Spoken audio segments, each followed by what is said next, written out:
He stood in the hallway like a witness waiting to be sworn in, bare feet on cold tile, shoulders hunched.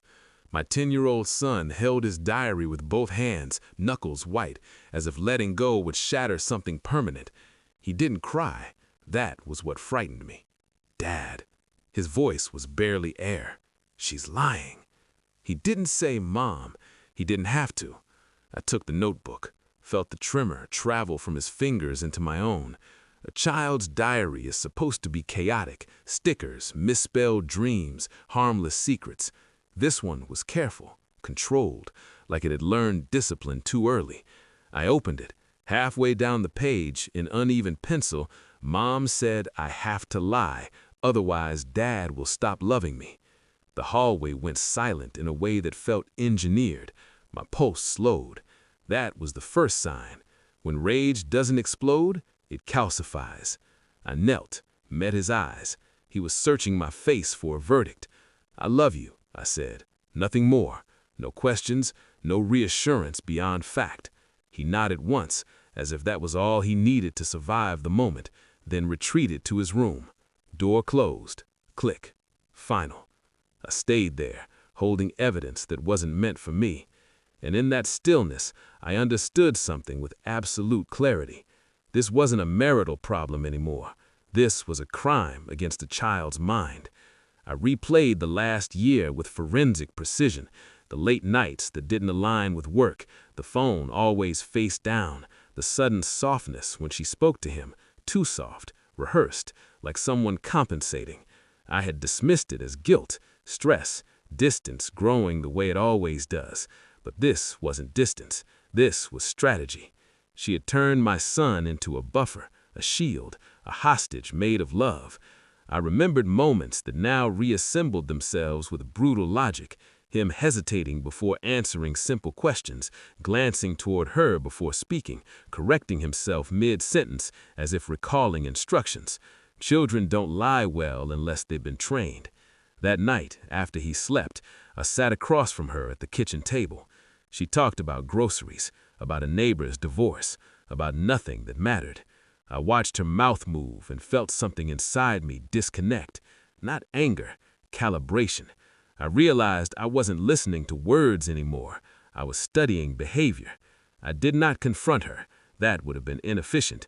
I waited, observed, logged patterns like a quiet accountant of betrayal. Phone records first, not content, timing, gaps that aligned with her yoga classes. Then credit statements, a hotel 30 minutes away, midweek, repeated. Then a DNA test, mine, not his. I needed to rule out contamination before execution. Every step was silent. At home, I was normal, predictable, safe. Inside, I was inventorying the damage. The hardest part wasn't learning about him, the other man. That was banal, almost disappointing. The hardest part was watching my son carry her lie like a second spine, straight-backed, careful, aging faster than time allows. When the results arrived, I didn't open them immediately. I already knew, but truth deserves ceremony. I placed the envelope on the table between us one evening. No accusation, no preamble. She smiled at first, that reflexive smile people use when they sense danger but don't yet see the blade. "What's this?" she asked. "Open it." Her hand shook, just enough. She read, color drained, breathing fractured. "I can explain." "I know," I said, calm, surgical. That's why I waited. She reached for emotion, tears, volume, chaos.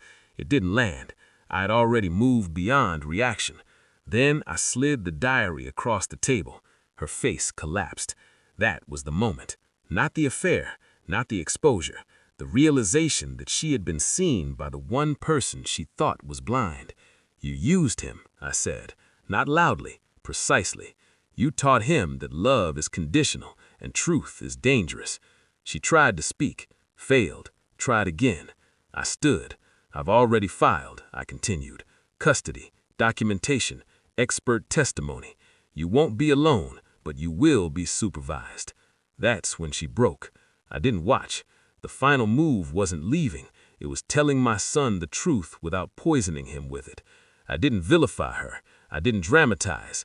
I restored gravity to reality. Adults make choices, I told him. Some choices hurt people. None of them are your fault. He cried then, quietly, finally. I held him and felt something in me lock into place, a promise forged cold. Weeks later, she packed her things under court order. No scenes, no speeches. As she reached the door, she turned back, searching my face for something. Rage, regret, a crack. There was nothing to find. I had already buried the man who loved her. What remained was a father who understood this truth with devastating clarity. Some betrayals don't end marriages. They end access.